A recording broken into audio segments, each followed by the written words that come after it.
жүрсіңдер, бір-бірлеріңмен кеп жүрсіңдер. Бәрін онда сөйтіп шығарайық, бәрін онда сөйтіп қосайық. Ана төмен қарап қалды. Төмен қарап қалды. Қайырлы кеш достар, осындай подарок келіп жатыр, сіздерден үлкен рахмет, Алла разы болсын. Рахмат, чоң Қырғызстан, оказывается, біздің қолдаушылар өзін өтіп тұр.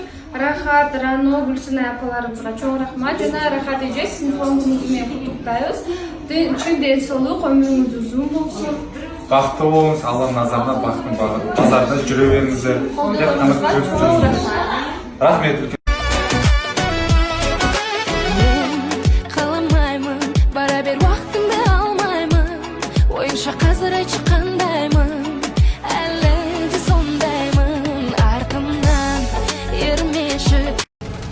Ондай сұрақ қоймаңдаршы деп айтқан ғой сендерге. Екі жұбайымның маған қатты ұнайтын нәрселері.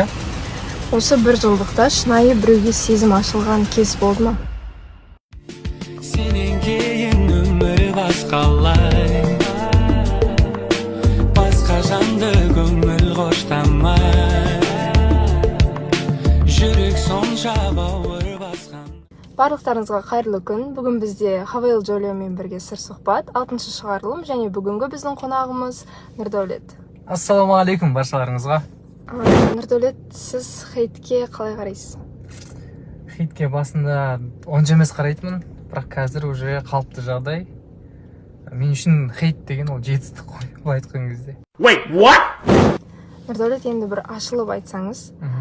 Нұрдәулет шынайы таныстыққа, жаңа таныстыққа дайын ба?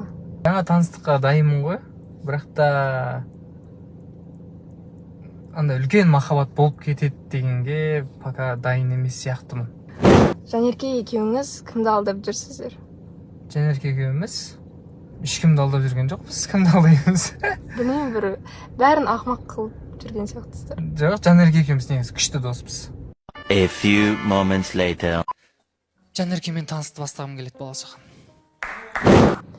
Экс жұбайыңыз үміткер болып келсе қабылдайсыз ба? Қабылдап тұрсың ғой енді бәрібір. Өйткені үміткер ретінде келіп тұрса қабылдайсың ғой. Ажырасқаннан кейінгі өмір қандай? Ажырасқаннан кейін қатты өзгердім. Қазір қатты талапшыл болып кеткем. Қатты андай таңдағыш болып кеткем. Бір минус көріп қалсам, сразу уже бұрылып қалатын болғам. Өзім бет танысып жүрген қыздардан деген сияқты. Жобадағы ең өкінетін таныстық? Жобадағы ең